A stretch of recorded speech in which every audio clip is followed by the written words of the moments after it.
एक ऐसा स्कूल जहां शिक्षक के बिना होती है पढ़ाई। नमस्कार साथियों, मैं हूं प्रकाश ओझा और आप देख रहे हैं बुंदेल भास्कर।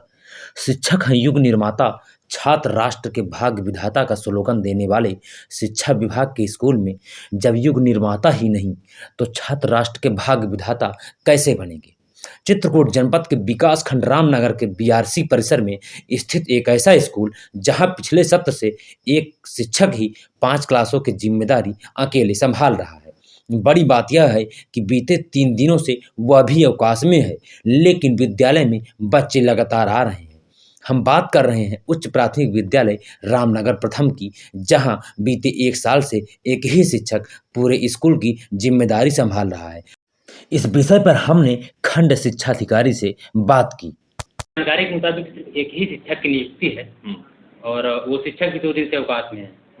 क्या कहना चाहेंगे बच्चे का? और हाँ, ये हमारे बीआरसी प्रांगण के अंदर ही उच्च प्राथमिक विद्यालय रामनगर है। यहाँ पहले भी एक शिक्षक यहाँ कार्यरत थे, वो सेवानिवृत्त हो गए। तो एक शिक्षक जो निलंबित हुए थे विनोद कुमार सिंह, वो पहले कंपोजिट विद्यालय खोर में थे, लेकिन चूंकि ये विद्यालय अध्यापक विहीन हो गया था तो यहाँ उनकी बहाली की गई है। और वो अकेले हैं, न कोई अनुदेशक है, यहाँ पे सिंगल टीचर हैं। 2 दिन से चूँकि किसी को भी अवकाश की आवश्यकता पड़ जाती है, उनकी तबीयत खराब थी तो उन्होंने 2 दिन का अवकाश लिया है। ऐसी स्थिति में बगल ही प्राथमिक विद्यालय रामनगर है, तो वहाँ से एक शिक्षा मित्र और टीचर को ऐसे दिनों में, जिस दिन वो अवकाश पे रहते हैं, तो यहाँ सहयोग में उस दिन वो विद्यालय संचालित करते हैं। लेकिन हमारे यहाँ पदोन्नत की प्रक्रिया गतिमान है, जैसा कि आप लोगों ने सुना होगा कि पदोन्नत का पूरा लिस्ट भी जारी हो गई है, टाइम टेबल भी जारी हो गया है कि कब से कैसे किस प्रक्रिया के अनुसार किस तिथि तक करना है। उसी के हम लोग आज वरिष्ठता सूची की सूचना भी तैयार कर रहे हैं। तो जैसे ही ये हमारे यहाँ पदोन्नति होगी प्राथमिक विद्यालय के सहायक अध्यापकों की, तो हम पूरा प्रयास करेंगे कि इस विद्यालय में कम से कम 2 टीचर और आ जाएं। और सर, कितने दिनों से लगभग एक विद्यालय के एक टीचर के सहयोग से चल रहा विद्यालय? अभी तो ये तो मैंने नहीं पता किया, लेकिन ये है कि अभी मैं 2 महीने से यहाँ आया हूँ, तो पिछले सत्र 31 मार्च से ही सिंगल अध्यापक के उस पर चल रहा। बेसिक शिक्षा विभाग ने अपने परिचय के मुख्य पृष्ठ पर सभी शिक्षित व सभ्य बने, जन जन का कल्याण करें के सर्वमान्य सिद्धांत के लिए शिक्षा एक अत्यंत सशक्त एवं प्रभावकारी माध्यम है जैसे वाक्यों को जरूर लिखा है, लेकिन ये तस्वीरें बताती हैं कि यह सिर्फ कागजी लिखावट है। धरातल पर इन वाक्यों से कोई संबंध नहीं है। अब सोचिए कि जब बीआरसी के नाक के नीचे स्कूलों की ऐसी हालत है तो 10-20 किलोमीटर दूर बने स्कूलों की स्थिति का अंदाजा आप स्वयं लगा सकते हैं। बीएसए साहब, प्लीज आप ही बता दीजिए कि बिना शिक्षक के बच्चे सभ्य और शिक्षित कैसे बनेंगे।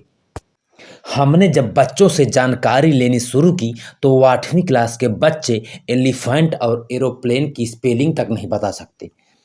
अब सोचिए, सरकार ऐसे सैकड़ों स्कूलों में प्रति माह लाखों रुपए खर्च करती है, जहां की शिक्षा गुणवत्ता आपके आंखों के सामने है। अब सूबे के मुखिया योगी आदित्यनाथ जी को चाहिए कि ऐसे स्कूल को राष्ट्रपति से पुरस्कार जरूर कराएं, जिससे उत्तर प्रदेश बेसिक शिक्षा विभाग का नाम विश्व पटल पर लिखा जा सके। आप किस क्लास पढ़ रहे हैं? 8वीं जी।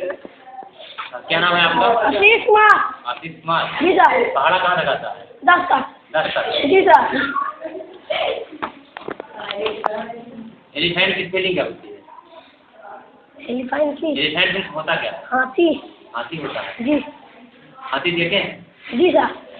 हाथी की स्पेलिंग क्या होती है? नहीं मालूम।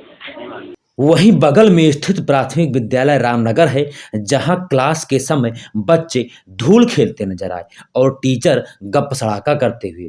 शायद सरकार ने इसी दिन और ऐसी ही शिक्षा गुणवत्ता के लिए वर्ष 1972 में शिक्षा निदेशालय के विभाजन का निर्णय लिया, जिसके अंतर्गत बेसिक शिक्षा, माध्यमिक शिक्षा और उच्च शिक्षा के रूप में अलग किया गया था। हमारे सवालों का जवाब देने के बाद खंड शिक्षा अधिकारी उस स्कूल में पढ़ाने पहुंचे जहां शिक्षक पहले से ही मौजूद थे। यदि बच्चों के भविष्य की इतनी ही चिंता थी साहब, तो अपने बगल में स्थित उस स्कूल में पढ़ाते जहां 1 साल से शिक्षक ही नहीं है।